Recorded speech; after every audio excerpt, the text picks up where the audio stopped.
Falar em público é uma habilidade que é instada o tempo todo. Então, desde uma reunião um para um, até uma reunião para uma equipe, ou até mesmo, de fato, as grandes palestras que acontecem nos grandes eventos.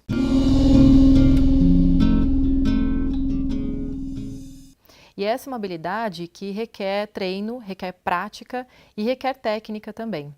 Existe uma forma de lembrar a técnica que é associar os 3 P's. O primeiro P é o P de planejamento.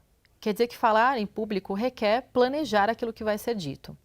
E existem inúmeros exemplos de oradores que declaram que planejam, que realmente veem o que vão falar, que anteveem aquilo que pode ser perguntado na plateia, e isso tem a ver com planejar. E planejar não é apenas fazer slides. Há muita gente que fala, mas eu fiz meus slides, eu estudei o conteúdo.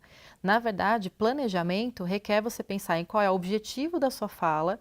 Então, eu vou marcar uma reunião para falar do projeto. O que eu quero nessa reunião? Eu quero apresentar o projeto, eu quero validar com as pessoas as ações do projeto, eu quero redefinir ações do projeto. Então, tudo isso tem a ver com o objetivo dessa comunicação. Esse é o primeiro passo para esse P de planejamento.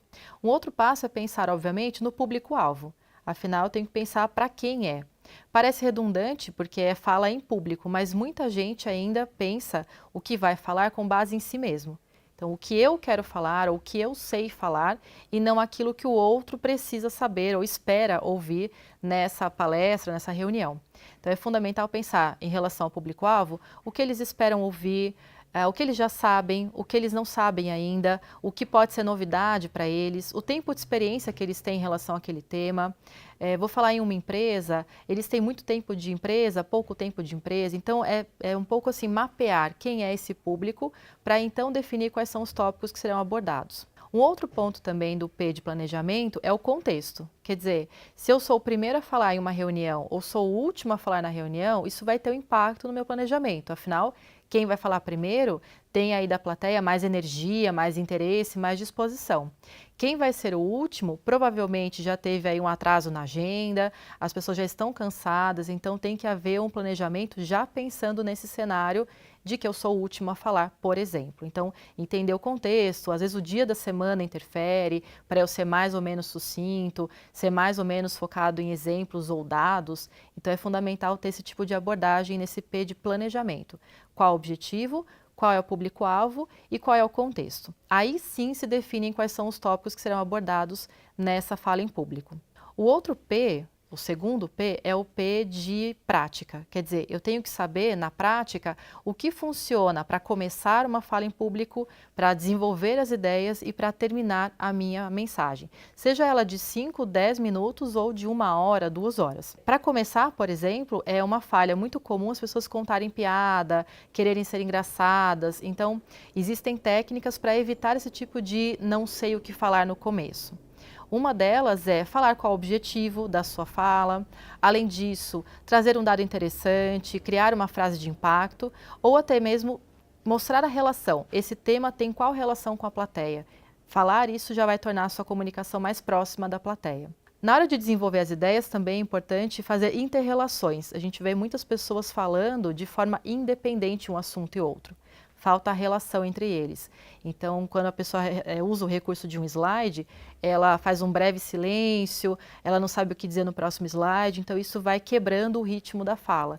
Por isso é importante essa inter-relação. São frases pequenas no próximo slide, um outro ponto que vão tornar essa comunicação mais fluida. E na hora de concluir, é importante fazer um breve resumo, afinal, as pessoas ouvem muita coisa, se dispersam muitas vezes, então é papel de quem apresenta uma reunião, uma palestra, um curso, fazer essa retomada ao final, quais são os pontos-chave e deixar uma mensagem para que as pessoas saiam daquele evento sabendo o que era o central daquela comunicação. Então isso tem a ver com esse P de prática e requer prática de fato. Uma recomendação muito importante é falar em voz alta, treinar diante do espelho, usar a câmera para fazer a gravação, para você conseguir identificar aquilo que está adequado ou que tem que ser redefinido na fala em público em termos de começo, meio e fim.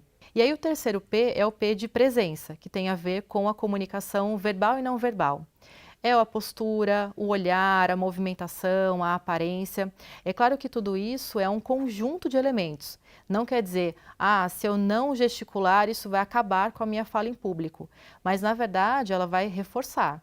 Então, os gestos reforçam a fala, o olhar dá mais confiança. Então, é encaixar os elementos não verbais e o verbal, fundamentalmente, falando aí da intensidade vocal, a entonação vocal, que vão mostrar expressividade, naturalidade, dinamismo para quem está diante de quem está apresentando. Então, esse P de presença também, claro, requer prática, requer treino muitas vezes, mas é um P que faz muita diferença aí em relação à imagem que as pessoas formam sobre você que está conduzindo uma reunião ou uma palestra ou um curso, enfim, porque é ele que vai dar esse tom de segurança, credibilidade, interatividade, naturalidade também. Então, são esses 3 P's que se procuram aí atender quando se fala em falar em público. Então, o P de planejamento, o P de prática e o P de presença. Com esse conjunto, a gente consegue tornar mais visível a nossa comunicação, mais clara a nossa mensagem e atingir de fato o nosso público. Para mais dicas e informações, se inscreva no canal da Casa do Saber.